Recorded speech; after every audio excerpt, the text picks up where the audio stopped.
She met her roommates from second term. Yep, you're fine. Yep. And she's moved in already. All right, I'd like to call this meeting to order. I am filling in for Mrs. Robert today because she is not with us, and I believe that Tim is not here as well, correct? Correct. Okay. Can I have somebody approve, or first, the 1.01? Move it. Second.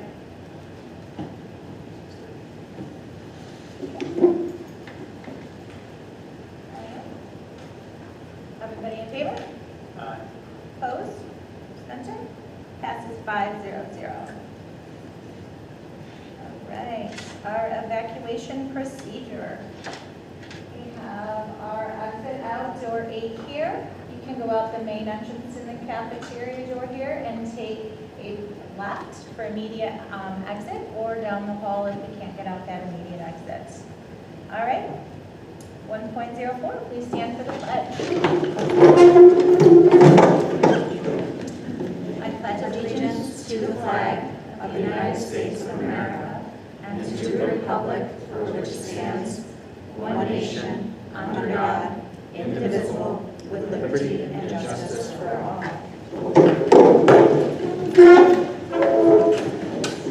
And we do not have anybody signed up for public forum this evening. I'm going to need an approval for 1.06, our regular meeting minutes for August 9th. Move it. Second.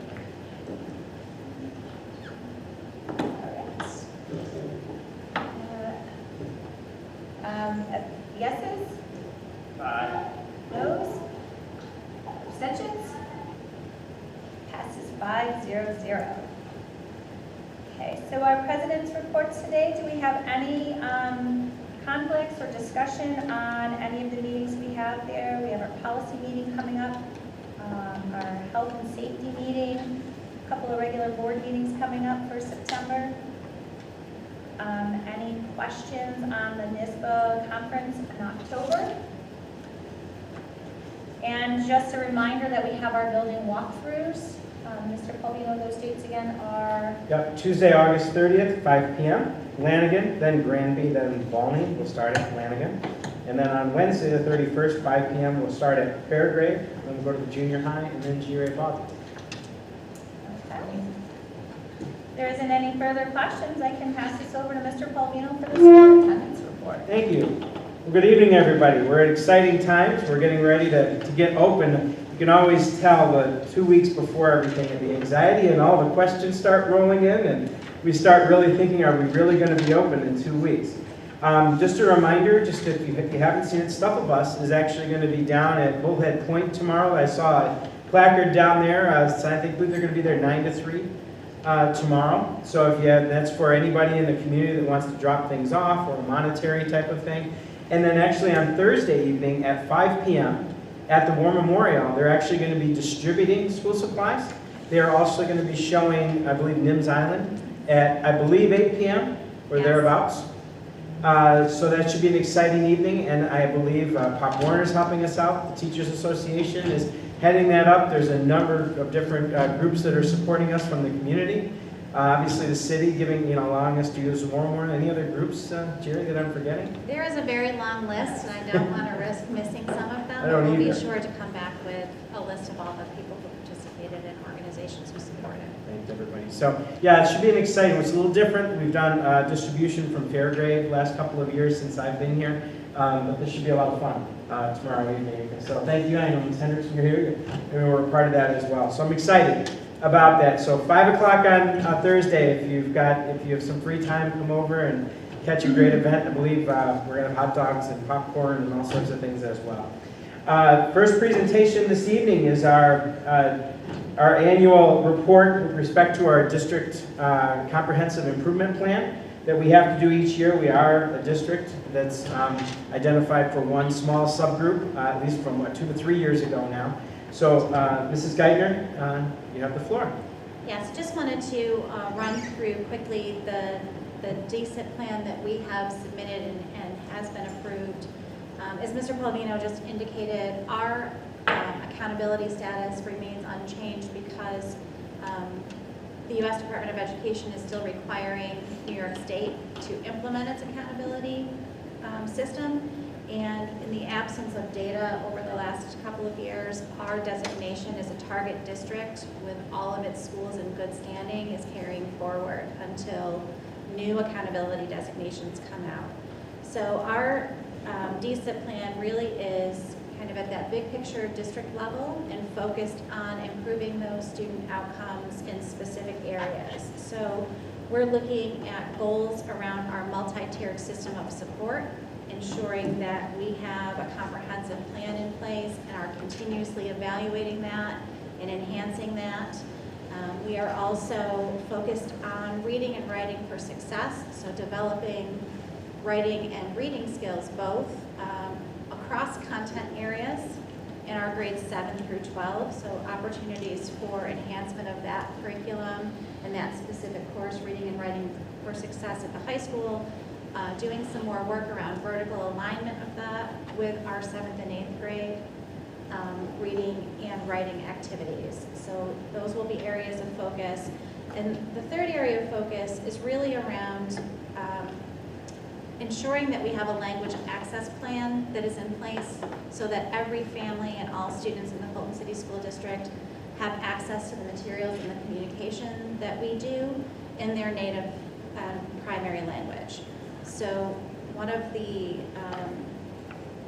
the action steps that we have outlined in here is reconvening our Family Engagement Committee, which was something we will do as part of our review of our strategic coherence plan as we move forward in trying to draft the next version of that, but also around how do we find new and innovative ways to increase family and community engagement, ensuring that people whose first language is not English have a voice at the table and can read and understand all of the information that we share in order to effectively support their children within the school environment. So one of the things that we have pursued, separate from the DSIP and separate from the school improvement money that will come along with that, is a bilingual family engagement coordinator who will be doing outreach to our families, specifically around Spanish. So that is outlined in this plan. It's not funded by the funds that will come along with this plan, but it is part of the overall action planning that we're doing around that area. The designation as a target district does come with up to $50,000 of funding in order to implement the action steps we've outlined in this DSIP. Any questions? So the report will be up on our website as required. Correct. Posted. And hopefully soon we'll be off those lists. However, you know, with the scores just coming out, things like that, we'll see where that all takes us post-COVID. Thank you, Ms. Geithner. Graduation pathway, seal of civic readiness, Mrs. Geithner And Mrs. Hendrickson. and Ms. Henderson.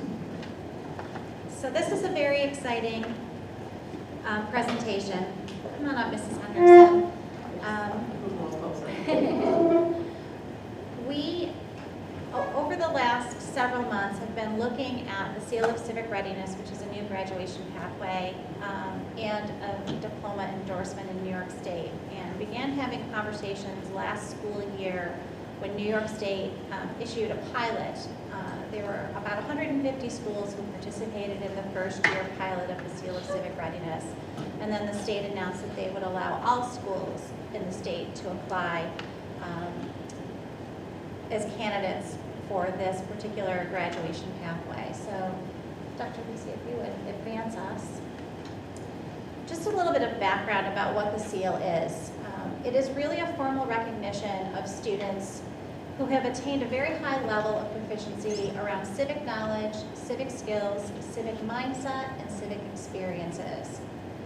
It is both a distinction on a high school transcript and a diploma, and it really is a good indicator to future employers and or college admissions around a student's understanding of how to be a citizen, how to participate in government, and really that individual values civic engagement and scholarship.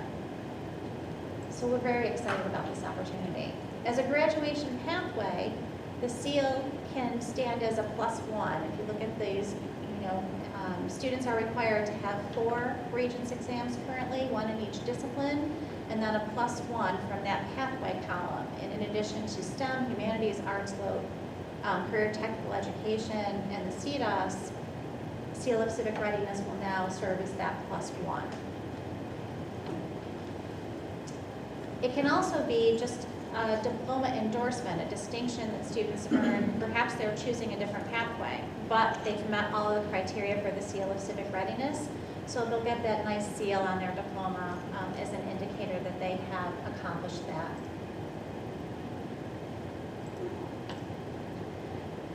So part of the process that New York State went through was having a task force that defined civic readiness, so they could really lay out for high schools what it would mean for students to earn this distinction. And the definition is there for you. Civic readiness is the ability to make a positive difference in the public life of our communities through a combination of civic knowledge, skills and actions, mindsets, and experiences.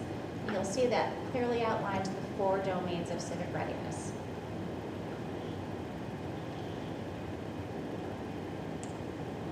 Mrs. Hendrickson is talking to us a little bit about the specific criteria. So to earn the seal, students need to earn 6 points, and they can start accumulating those points in 7th grade. So in our 3-year plan, we started thinking about that, how we can document those points as they go through. They need to have 2 points from each section, 2 on the civic knowledge side and 2 on the civic participation side. So on the next slide, we were given some guidelines, and then this summer, we met for a few days, Mr. Pasulo and the team, and we started really digging in to see where we could provide access to all of our students to earn this degree. Where already do we have it in our curriculum where we can really focus in? And so the teachers then looked at their course load and looked at their classes to see where different projects that they could identify in each of those categories. So we color-coded the green and the red, and are going to be rolling this out to students and counselors to keep track of their points. So you can see where we've identified the regions that they can get points for, the different pathways for classes that we offer, and also identify different electives that they could take and experiences. And on top of this, we have a spreadsheet that calculates it all for us, so we can keep track of kids and put that ownership in their hands so they can start making decisions about what classes they want to take. And we're starting to bring that down to the junior high too, to see ultimately we would like all students leaving the junior high with 1 point, and then we can really focus in high school. But I think our conversations when we were planning this was really started in kindergarten. Where can we start embedding these practices now? And already a lot of these things are occurring. So I think it's bringing that awareness from kindergarten up to 12, where our 5th graders were advocating for swim time, and that would really is what this is about. So it's been a nice process, and teachers are excited about it. Dr. Lisa, if you go back 1 slide for just a moment. I wanted to point out that the criteria that New York State set out, any point value that has an asterisk after it, you can earn more than 1 time. So an option 2, for example, if you earn mastery on a social studies regents, and it's the Global History 2 exam, that's 1.5 points toward the seal. And then if you do the same on the U.S. history exam, you now have 3 points toward the seal. So you've satisfied your 2 points requirement on civic knowledge, and you're halfway to accomplishing all 6 points required to earn the seal. So you can see on the civic participation side, the same is true for elective activities with civic engagement. That's a ½ point, but you can earn that multiple times.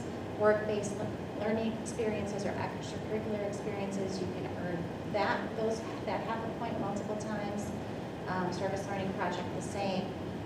The capstone project is we anticipate that's for students who really are embracing this particular field of study. And they will do an individual project. They'll identify and analyze an issue that's a real problem within our community. really research and develop some solutions, collaborating with others, and writing or presenting about their findings and their suggestions for solutions. So that's a 4-point project. And again, I think that will be students who really are embracing this particular discipline and area of study. You said you had to have 2 points from each side? Yes. Okay. And 6 points total, at least 2 from each side and 6 points total. Okay. This is a great opportunity to get community involvement. Yeah. So when we submitted our application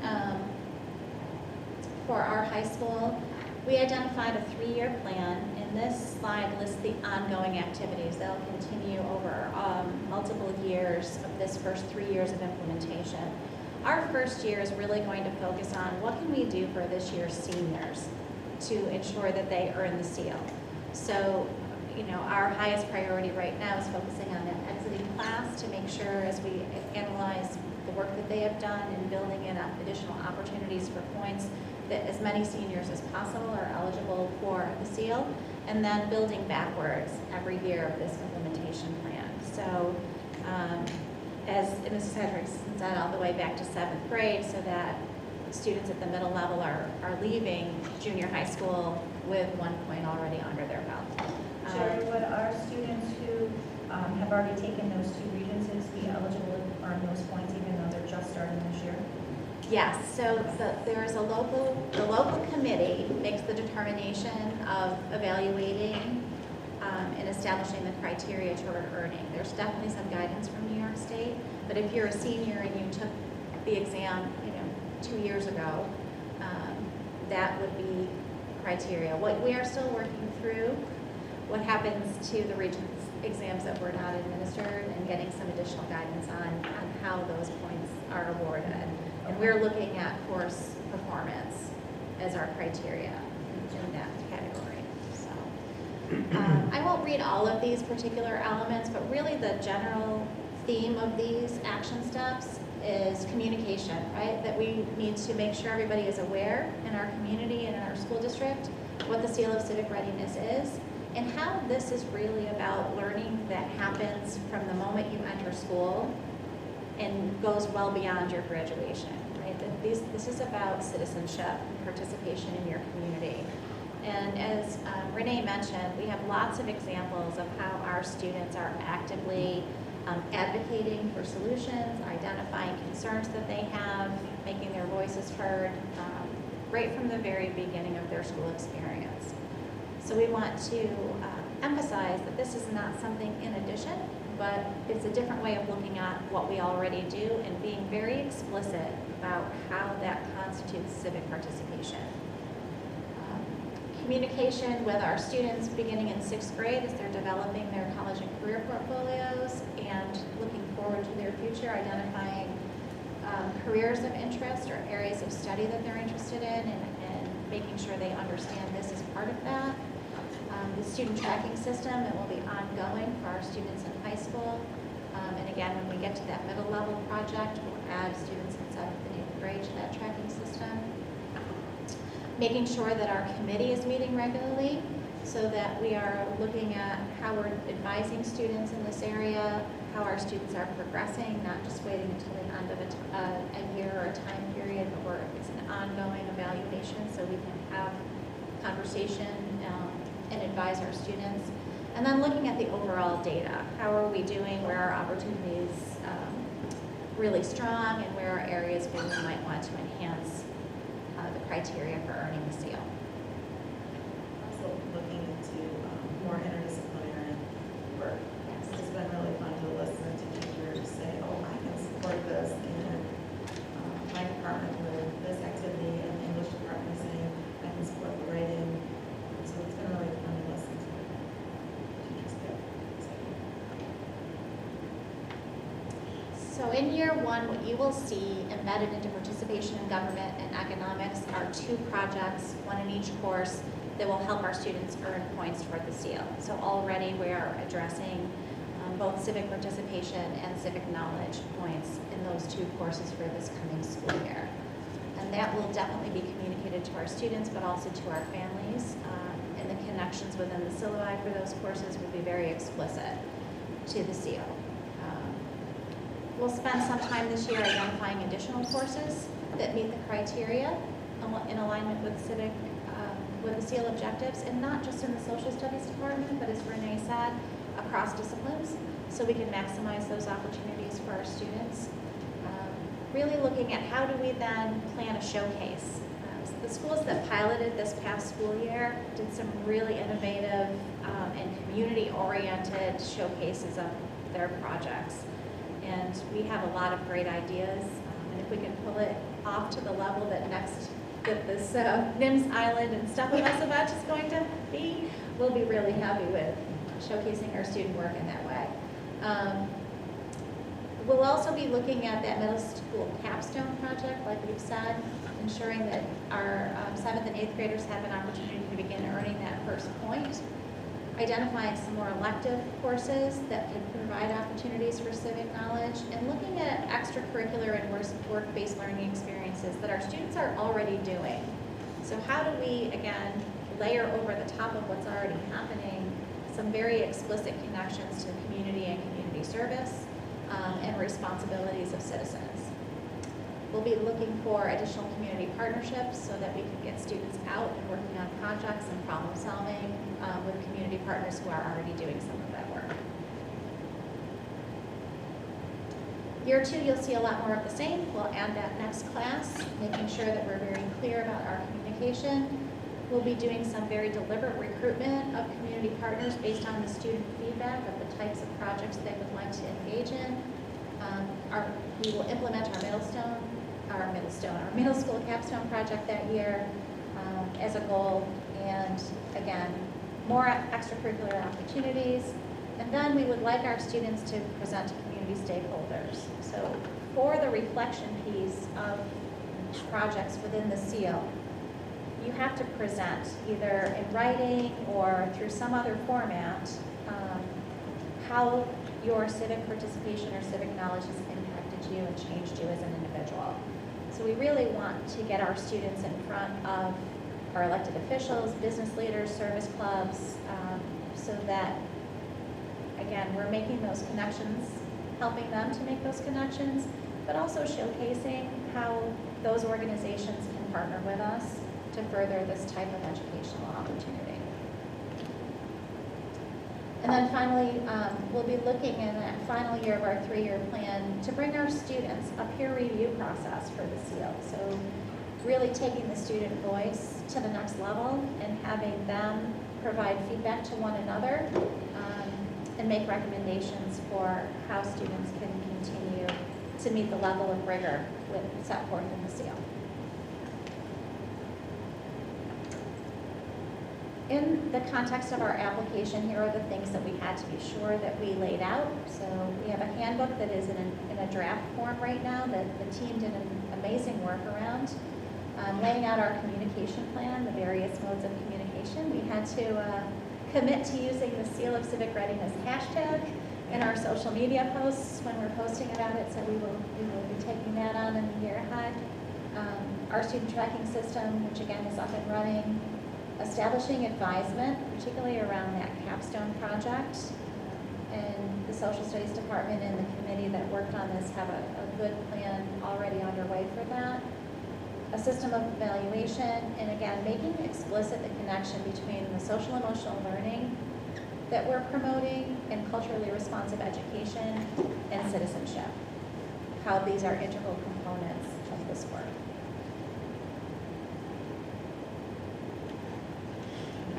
So this is the team that worked this summer, developing the handbook and laying out the plan for rolling it out during cross-curricular guided study hall and during faculty meetings. We're thinking about delivering that information then going down to the junior high and grade level meetings.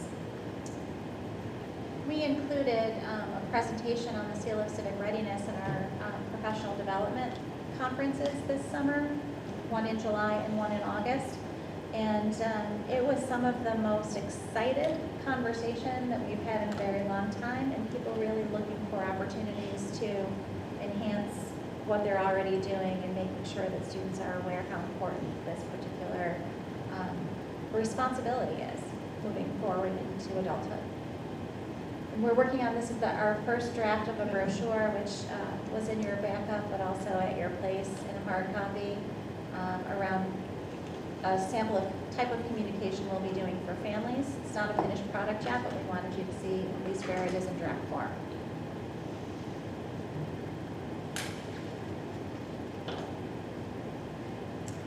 Any questions? I'd just like to say that when they really took this project on, I know there are districts that looked at it. If you looked in the portal, you always saw seal of civic readiness, August 1st. And you're like, so, you know, and again, it was a choice. It was not required by school districts. I'm not sure how many in our immediate area moved forward. We chose to. And I think it was a good move. You know, I believe close to half of our kids in the senior class right now are approaching acquisition. So I think we do a lot here. I think this is another opportunity for us to pull together the work that our kids are already doing, that are a part of our staff that they're doing, and really giving them the acknowledgement in an area where in our world right now, civics and civic understanding is something we really all need to work on and be aware of. It's a very different world that's evolving. And so I think this is a unique thing, and I'm glad the team came to me and said we want to do this. I threw it out there, and you know, I know other districts contacted us and said, oh, we just can duplicate it. This isn't something you just duplicate. There's a lot of work and effort and discussion that went into this to do it right. So I want to thank all of those that participated in this. And I did sit in on the PD last week and listened to the presentation from Jerry, and the conversation was terrific. There was a couple math teachers in there, and with just great dialogue about it. So it's exciting. It's like another great opportunity for our kids. So thank you for that. So just wanted to add that. So it's a choice we've made, and we may be the only one in the county. I'm not sure. I need to look into that. So, but again, I always like to be first. So I do want to ask you a quick Sure. question. So you said we're going to open it up down to our second graders eventually as we get going. So to get that graduation distinction, what would it be that would make it so that our students would want to do this? Because it sounds like a really awesome opportunity for our kids to learn, but a lot of times when they're looking at, you know, distinctions or whatever, it's like, well, is this going to help me get into college? We know as adults that that's going to look great on their resume, but will colleges be looking at, since you're saying this is kind of coming from the state, is this something that might, I mean, obviously, if we're jumping on it, we know it's going to help our students, but how do we keep them or get them interested in thinking long-term? That was one of the topics that the last session I ran at PD, we spent actually, that was specifically, we're like, this is not a hard sell for most, but how do we keep that? And bottom line was the music teacher actually said, it's about raising well-rounded humans. That's the goal, is we want, you know, to be out in the community and make good choices and support each other. So that's what we need to sell out then. I mean, it is in addition to your diploma, but that's the why. It's more about being good citizens and helping our community for the right reasons. I think that's the avenue that we'd like to take, that authentic approach that this is good for all. And I think So that's that our goal. the additional part of that is so much of this is already embedded and will be embedded as we move forward. It's not going to be something you do in addition to your social studies class. It's going to be something that you do as part of both social studies and ELA, for example, right? You're going to write about a civics topic, but you're going to do it in your English 10 class as well as in your social studies class, and that those connections between the disciplines will become clearer. And I also think that as we look at really defining this in terms of skills and competencies, that students are striving for something concrete. They want to know clearly, what is it that I should be attaining and how do I get there? And what benefit will it bring in the long run? And when we compare the civic competencies to what an employer wants in an employee, there's a lot of overlap. So our job really in our communication will be to make those connections very explicit and talk about how you're already doing this piece. The other attractive thing, and I don't want to speak, Molly, for people your age, but having a voice and being able to express yourself and communicate maybe in a different way, not necessarily, the assigned essay, but maybe I'm going to do a podcast as my method of presentation of what I learned. And having that voice and some choice in how I demonstrate my learning around this, I hope will be a way to encourage more students to see the value of this from the beginning and then continue to feel some reward out of the work and the learning they're doing. So I actually had a question. So for the senior class this year, you said that you're going to be implementing this currently for this year. So since schedules are just about to come out, will there be enough time for other students, possibly in the senior year, to be able to change their schedules so they could get the seal? Or is there any other way that they could if they didn't get those credits? So one of the things that probably would be the only opportunity that you would want to look at a schedule change would be if you wanted to add some of those electives that would get you an additional half point. Because everything else that you saw listed there is part of your graduation requirements from the outset, right? You need to have the social studies credits, you need 4 social studies credits, and so that earns you a point. Just meeting that graduation requirement earns you a point toward the seal. So, and all seniors have to take economics and participation in government. So those projects are embedded, and the points that you would earn for those are embedded. But the elective area opportunities would be one area that maybe you would want to consider adding one of those as opposed to something else. And those could be conversations like any schedule change with your counselor around that. So we'll be putting this information out there. And again, we have already looked at a spreadsheet of our current seniors to see who has points toward the seal. So we can have conversations at the counseling level and at the classroom teacher level with those students to say, this is how close you are. If you made this adjustment, or if you earned this particular thing, that would also earn you the seal. So the students are not aware of this at this point? No, because we just applied on August 1st, So I guess question, so this is considered a pathway to graduation, right? That's correct. But it's not really differing other than you would take a couple different electives to reach your goal because we're requiring so much of it to be done in regular curriculum. Yeah, so a lot of that, so some of the electives definitely, if you elected to do the capstone project, that would be something separate from. And that is a course in its own, like, It is more Or is like it outside? an independent study Okay. opportunity, really. And there would be an advisor assigned to you to do that work. And it's real, that is the most independent student-driven portion of the seal, as we've proposed it for our district. But going back to your question, Tim, I think that a lot of the shift in the mindset is around how do you demonstrate the learning. So there's a huge reflection component built into each of these projects that you would have to analyze the impact that you made, the impact it had on you, the impact on the community, and then express that or present that in some format. it sounds a lot like when I was at Ithaca College, we had themes. Yes. And we had courses that fit into those, and then we had a required capstone where we created some sort of way to express, like you said, whether it's podcast, whether it's essay, whatever you wanted to do to reflect on those experiences, what those courses in different areas help shape you into how you think now. Yes, that's right.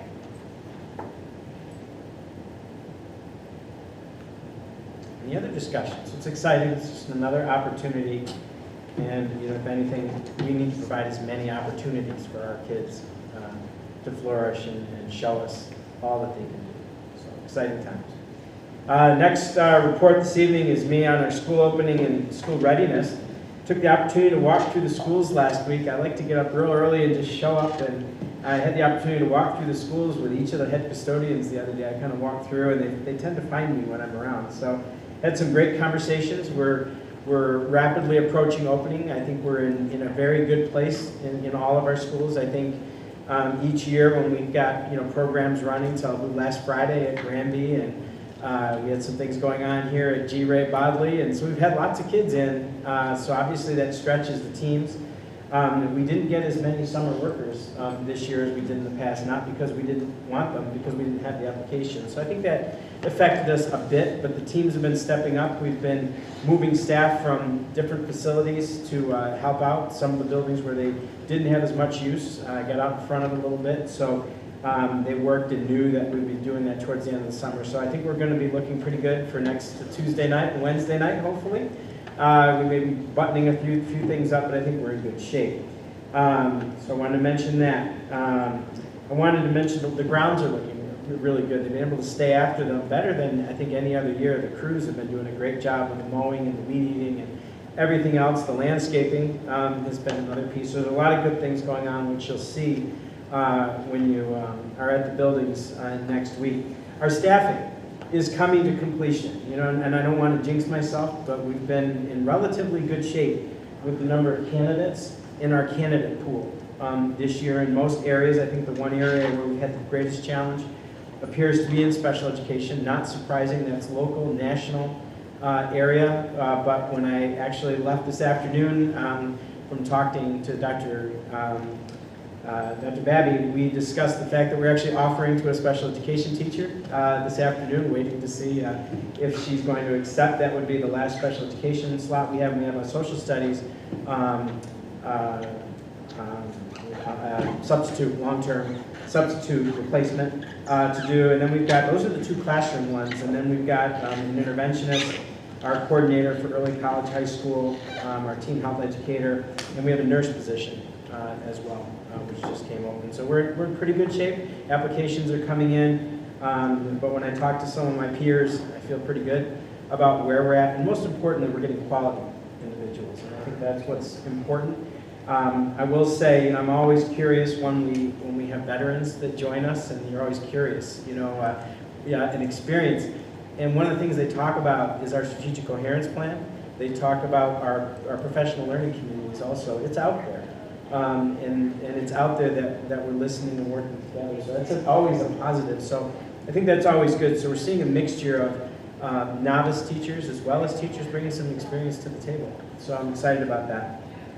We have 36 participants tomorrow morning. If you have nothing on your agenda, first thing tomorrow morning at 8 a.m. in this room, we're welcoming 36 new teachers, teaching assistants, related service support staff tomorrow in this very room. So if you're welcome, we're going to be coming and we're going to be introducing our team, our administrative team, and anybody, board members, anybody that comes, you're welcome. We'll have breakfast here tomorrow morning. Our non-instructional is probably one of our greater challenges, our custodial and our maintenance, but we've got a pool. We're just having to work through that pool. So we're moving forward with that. So good news, the staffing is looking fairly good. Again, we're 2 weeks out, and I feel fairly good about that. Postcards for transportation, I believe, were sent out this afternoon. I saw them going through the meter this afternoon. I believe they were delivered late this afternoon, so those will be in parents' hands by the end of the week. So if parents are asking, we haven't seen transportation, the postcards are literally in the mail. We're working with the latest New York State Education Department and the Health Department information, which came out yesterday afternoon. Governor Hochul spoke briefly yesterday morning. We received documentation. Really, we're following the CDC guidance. It's very liberal. We're going to go through all of that document. There's 3 different documents. There's an FAQ, some different things. I will share that with you in your weekly this week, just so you have it for reference. We'll pull it together and really highlight the components that'll go out in letters from principals as well as from the district. Just kind of those basic things. But for the most part, we're opening more normal than we have in 3 years, and so which is great. And so it's just around the monitoring things and things like that. It's very liberal at this point in time. But again, we're going through it. We will identify those key points that parents must know and may have, and then we'll get those FAQs and things out on the net so they can easily access and get those questions. And we'll continue to monitor what's coming from the state. Chris Ellis and I met along with superintendents from Hannibal and Oswego. We shared the same position.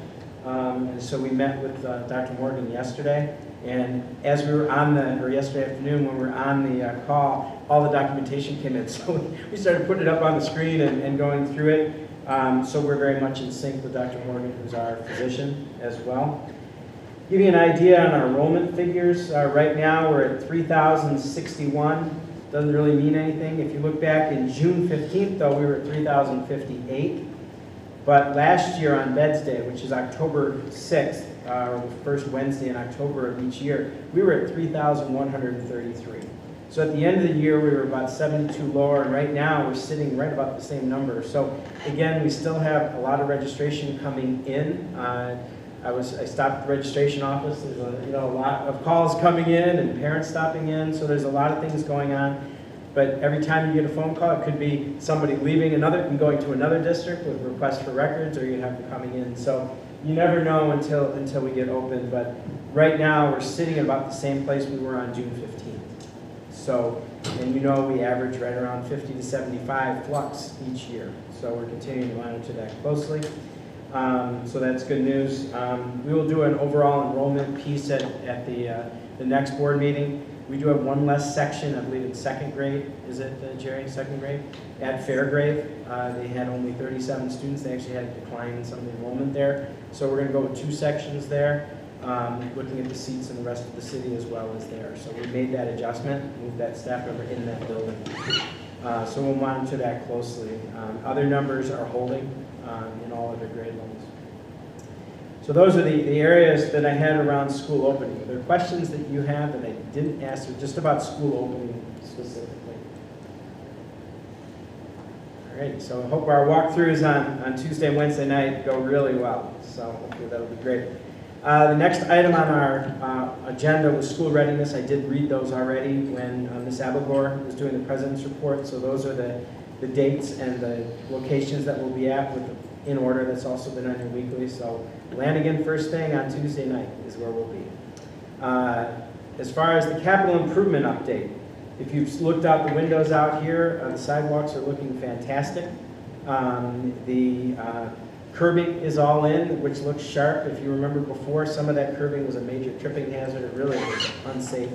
The plan was originally to get the asphalt in next to the curbing out there, but it's rained for the last 2 days, so that will be on the docket this week as soon as they can get here and be able to do that work. So that's great news, and that same type of work is also done at the far end of the building on our north end as well. So good news that those areas are now much more safe and will be ready to roll when school opens. The HVAC, if you were over or around the school, I think it was on Friday, you saw a huge crane. They took the HVAC off the back roof of the small gym on Friday. They reset and put in the new infrastructure that needed to be put in. It's got a different footprint. So that work is done, and they plan to lift the new HVAC onto the roof tomorrow. And they'll begin the 10 to 12 day work that it takes to get that all ready to go, hooked in and ready to roll. So that's on the back small gym back here. On the Library and Media Center unit, it's still scheduled to ship on the 2nd. We believe that we don't want to, until we see it on the flatbed arriving at our engineers, we don't believe it. That's been moved over a month so far. This 9/2 date has held. They have done a lot of infrastructure work, I believe, down in the Library and Media Center, so we didn't want to take it officially off until we know that it's arrived, which was the plan here. So hopefully that happens on 9/2. That means we could hopefully get it up on the roof the week of the 6th and get working on that so that can get up and functional in that area. The track and the turf. The track refurbishment is well underway.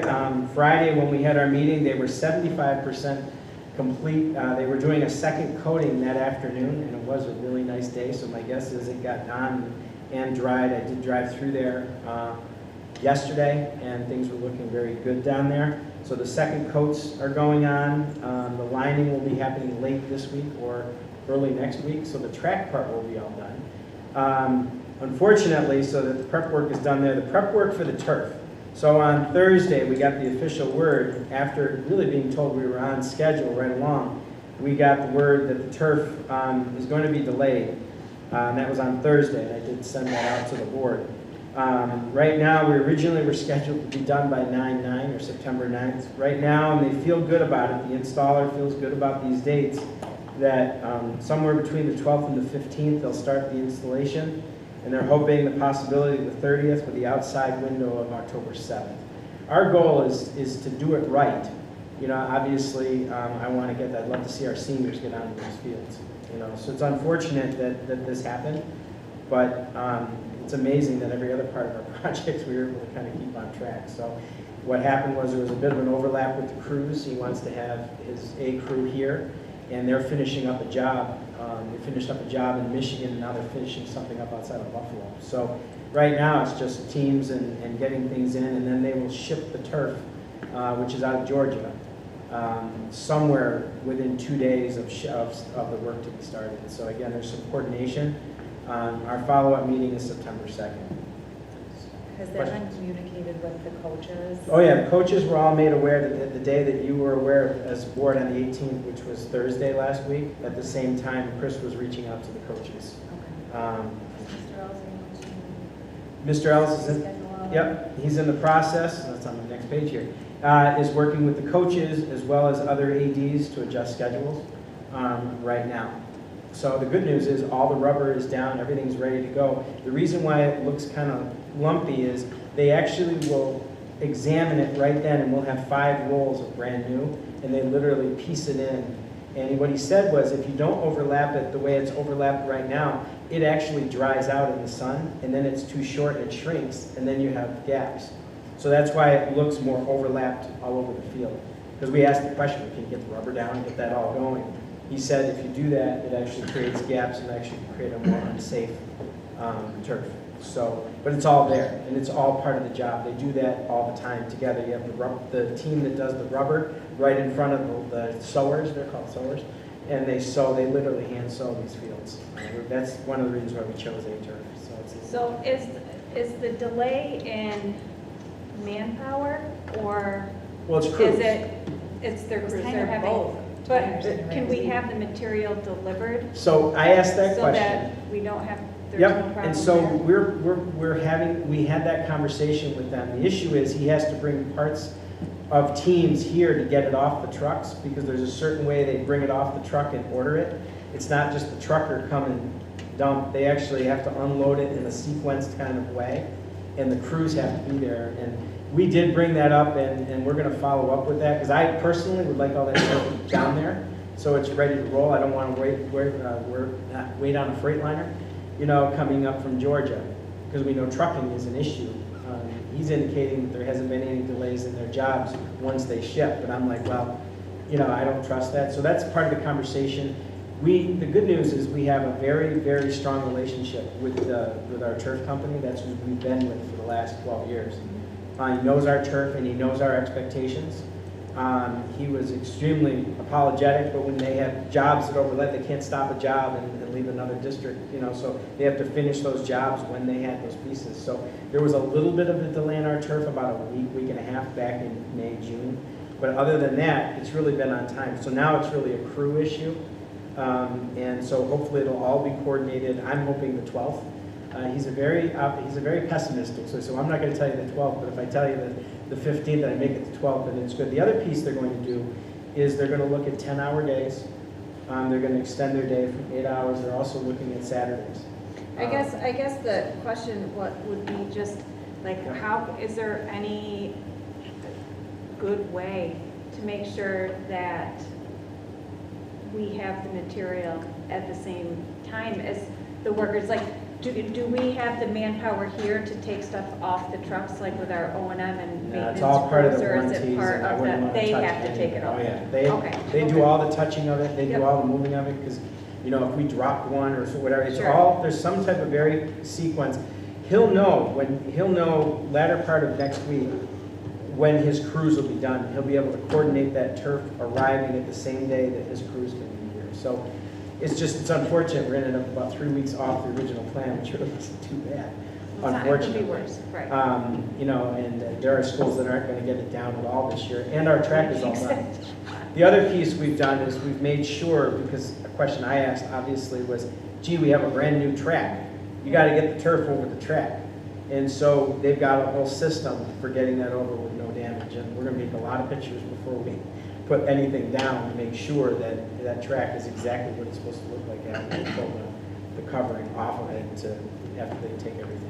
The So the resurfacing looks nice, I was down there yesterday. it looks Yeah, it does look phenomenal. nice, yeah. I'm very impressed. Yeah. They've done a nice job. I will say, knock on wood, all aspects of these projects so far have been done in an extremely professional way. And, you know, here we are right at the end, and we're working very hard with them, and they know that we were very not happy the other day. We understand that we're not happy, and it's unfortunate because we were looking really good. And when I didn't see anybody working on the 16th, 17th, I was like, I had a feeling. And that's when we got the word that there needed to be a little bit of adjustment. So Chris is working closely with coaches and the teams. Are they still planning on having home games for this fall? Well, that's the goal. We want to get them on. And I mean, we're then, hoping. Yep. does this kind of open our eyes to possibly like redoing the scoreboard on Turtleback and maybe updating the announcing booth? Because if that had, like, I feel like it's a nice field and we could have avoided, you know, some of those rescheduling nightmares had we, you know, taken the time to kind of consider that. Yeah, we can still use those fields for competition. All of the fields, we can just Right. bring. You're right. And But- what we're looking at in the future project, we did run, that's a great point, we did run the new conduits. We're like, we got that track all torn up and doing all that. We did run brand new conduit. And we had them test the stanchions on our current scoreboard on the main field. And then we also have them taking a very good look. The challenge I would want before we put new scoreboards in, we have a significant drainage problem, as you're aware of, on the baseball and softball fields. And my guess is there's probably some drainage breakage. My guess is there's tiling in there, would be my guess. I wasn't here when they did all that work, but my understanding is there's tiling in there. And the way it's functioning is, my guess is there's some issues around the tiling and drainage in there. You know how wet we can't get on until May. We need to get that fixed, and then I think all of it needs to be part of the next projects. The other thing I think we'll talk about at future board meetings is the idea of having other accounts set aside, other reserve funds like we have for the field. I think we need to possibly consider one around the pool and other fields, things Yep, like that, agreed. as well as other. That'll create the opportunity for us to do capital projects, and this is where capital outlay projects for our own money. In other words, and I'd like to really, we need to make sure that when Senator Mayer and other politicians are, of what they're supporting around increasing the capital outlays to 250 or 500,000, 110,000 is not enough to get anything done. But if you give us 250, and we have to remember, we get back almost 90% on a dollar. So if we spend 100,000, we're getting back 90. So this is really a great way for us to start tackling some of those projects. And if you can get us a 500, we have a reserve. What a great combination. Reserve pays for the project, we get back 90, put it back in the reserve, use the reserve again for a future, Yep. we start to create a mechanism for getting projects that we want to do, not having to wait for capital projects. So, but yes, we are looking at all those things. We've been getting pricing. We've gotten pricing on what those boards would be. They're around 30,000 each, the smaller ones, and then the big boards are, the main field is higher than that. But Six even, I figures. mean, just having a small, you know, and that Yeah. would help, I mean, because our modified can play there as well. Mhm. Like, we can get a lot of use Yep, agreed. out of those fields and stuff, and I just think it just is nicer. And then when this happens 10 more years down the road, we already have, We'll have a plan. you know, Yep. thought of stuff like that, so. Totally agree with you. I don't disagree. I look at those boards, I'm like, when did they last work? I mean, there's some things out there. So yes, we're looking at all those things, and we're pricing them up, getting prices, so we have a good idea. That drainage issue, we got to tackle this, so we can get our kids out there in April and March. Yeah. And actually be able to run and do things. So, my goal was want teams to get the opportunity to play on that new surface this year, and hopefully, our present plan is going to come to fruition. So, we're meeting with King and King tomorrow just to kind of set the table for future. We're pushing them to start our 5-year building review plan, our condition survey, which is due every 5 years. We want them to get started a year early because we'd like to start laying the groundwork for the next projects so we can get out in front of it and start getting ready for our next capital projects, hoping that, that the state and And the Constitution has changed in 2 years where we can get a debt limit that doubles, which would allow us to really tackle some of these issues that we're discussing tonight in a much more efficient and rapid way. Okay. That's all I had for the capital project, so we'll keep you apprised. Everybody keep your fingers crossed, and hopefully things will happen in a good way. Final this evening is the monthly financial report. Dr. Lisi. Thank you, Mr. Baldino. Good evening. We've begun to transition in our financial summary, and I wanted to share that with you. The goal, of course, was to make it more clear, concise, and build upon what you'll see here, which is sort of the beginning of that process. We'll do that as we move through the year. I just start with June, the end of the year. Just one caveat to this is that we'll be presenting a year-end summary in October after the audit's complete, but this is a general idea of where we were in June and comparing, of course, to the previous year, just to give you a sense of where we are. And I wanted to consolidate some of the information and share with you the most pertinent data that we had. So just again, comparing our actual revenues with the previous year and 21-22 and our actual expenditures. And so, I'll just share this with you. Our actual revenues for 2021 were 73,607, 257. So we're 97% at this point in June. Of course, that'll be fixed within the after audit. And of course, in June of this year, 21-22, we're at 75, 68, 672. And our actual expenditures, same time in 2021, we're 77, 203, 140, 97. And there should be a period there, the 97. And for 21-22, it was 74, 855, 610. So again, in line with what we had anticipated. And part of this also, I've shared this before, is to give you an idea of exactly where our revenues and expenditures are. I'll continue to share this with the group in case there's any questions, but this kit kind of gets into the weeds a bit so you can understand where those fall. And I'll move on to July, so the beginning of this year. And again, same report we've had before, just wanted to bring this aspect to your attention. Our actual revenues so far, 21-22, where we were at this point last year was 3848, 63, and for 22-23 we're 127, 959, 58, slight increase. For 21-22 our actual expenditures were 2,091, 956, and for 22-23 2,183, 803, 32. Again, in line with what we would anticipate.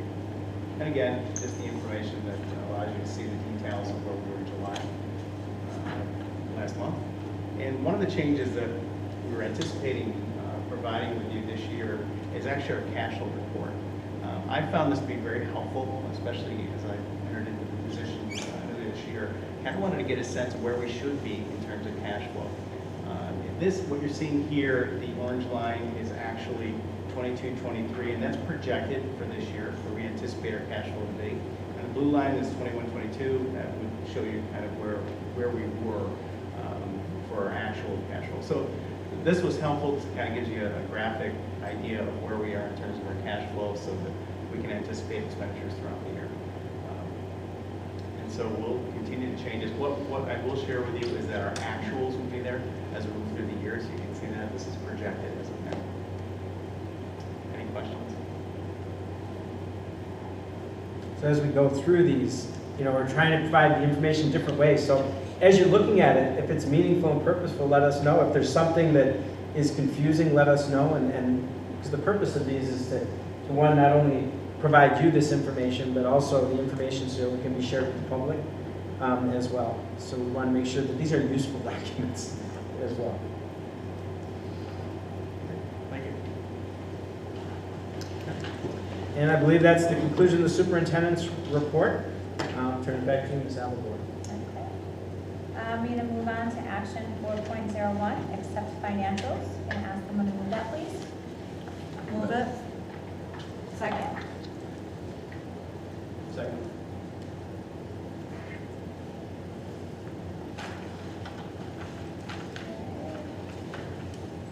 Those in favor? Opposed, abstaining. Passes 5-0-0. Action 4.202, accept donations. Someone move it, please. Move it. Second. Those in favor? Aye. 500 passes. Okay, moving on to 4.03, to approve our tax warrants. This one a roll call, Mrs. Green? Okay.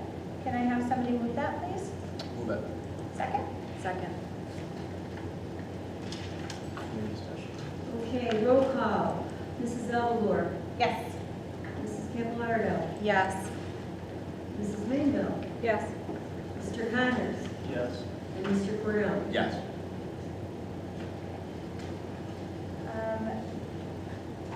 Of those who say yes? 500. Oh, yes, because we just did a roll call. Thank you so much, Mr. Faulkner. All right, moving on to action 4.04, approving the budget transfers. Someone move it, please. Move it. Second. All those in favor? Aye. Opposed, abstaining, passes 500. Moving on to 501, approving committee on special education. Somebody please move it. Move it. Second. All those in favor? Aye. Opposed, abstaining, passes 500. I am going to ask my colleagues if they would like to batch personnel 6.01 to 6.09. Move that, or I'll move it. Second. all those in favor? Aye. Aye. Opposed, abstained, passes 500.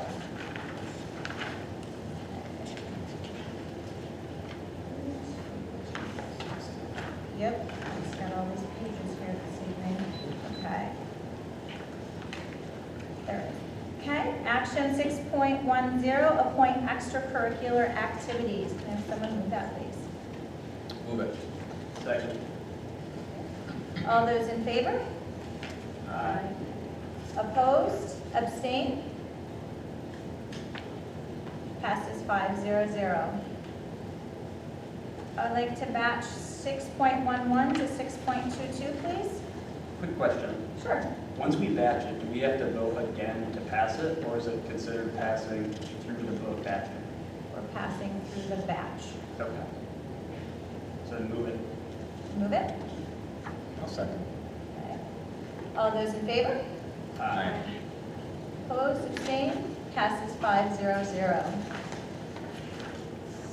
6.12, appoint education and clerical staff. Is that right? Did I do that right? I already did two, so we're going 6.13, sorry. I can't read my chicken scratch sometimes. Appoint monitors and teachers' aides, 6.13. Move it. I'm sorry, who? Go ahead, Tim can move it. I'll Okay, second. you'll second? Okay. Yeah. All those in favor? Aye. Opposed, abstained, passes 500. Okay, batching 6.14 to 6.18. Move it. Second. All those in favor? Aye. Opposed, abstained, passes 500. All right. That takes us to board forum.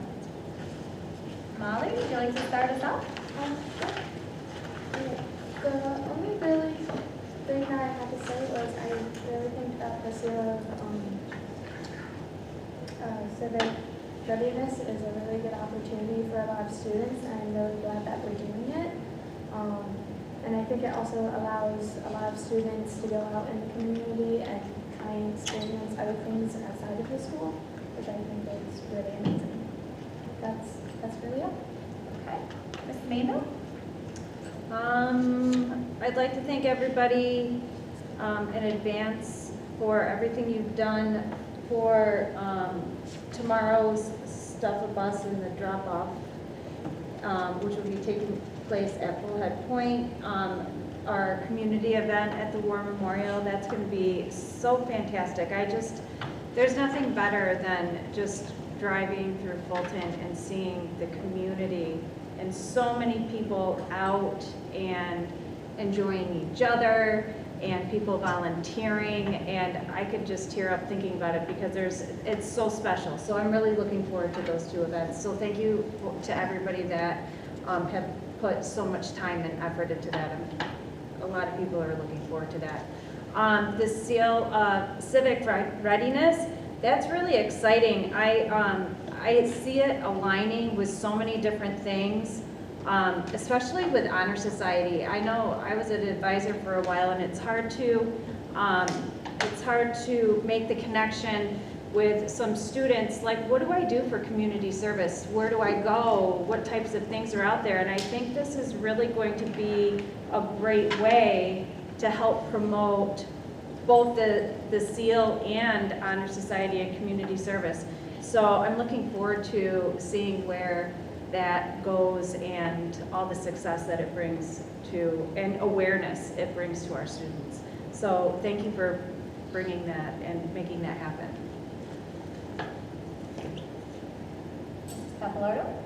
Yes, I would like to welcome all the new teachers and good luck with the upcoming school year to, past, present, future. And good luck with audit. I know that'll be a real fun time. Big thanks to the registration office. I know just how hard that job must be right now, getting everything in order. So, like seeing our ball teams out there getting ready. You guys know me, I like my sports. So, just looking forward to a really good year, and I hope everyone had a nice summer, and I think we're gonna have a good year. Thank you.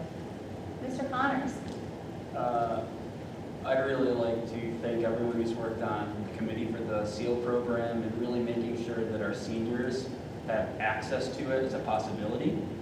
That's, first of all, like Brian said, we might be one of the only in the county taking on this initiative. It's not a requirement. So kudos to everyone who's really, on top of it. We haven't faced a lot in the last couple of years at all or anything.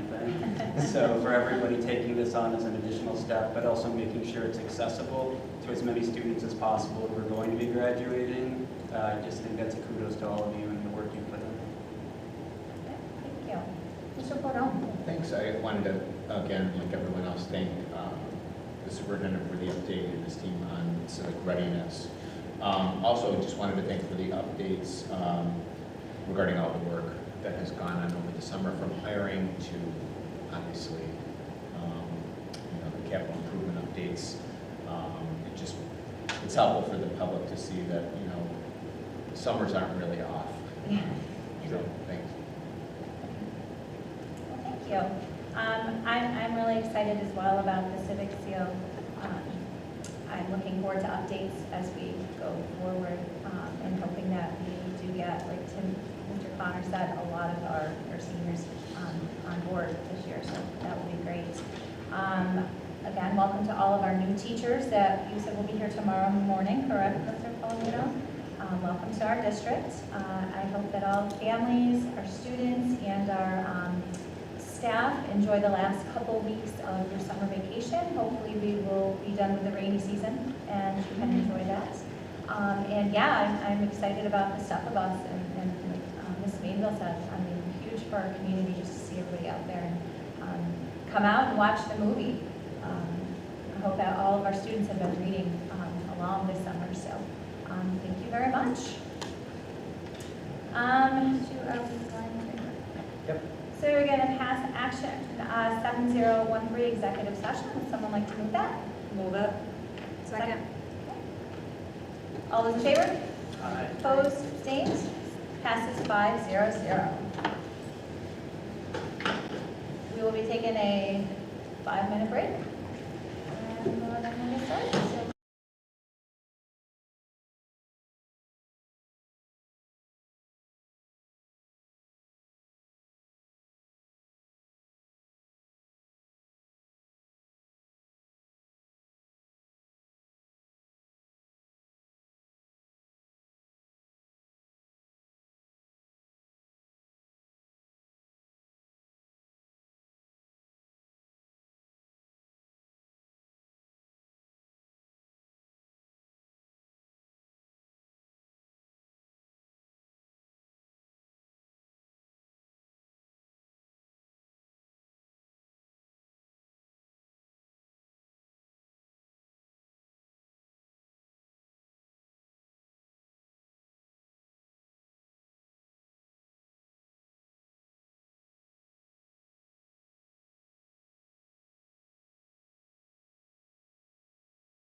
Welcome back to those of you who have waited for us. We are going to move to adjourn.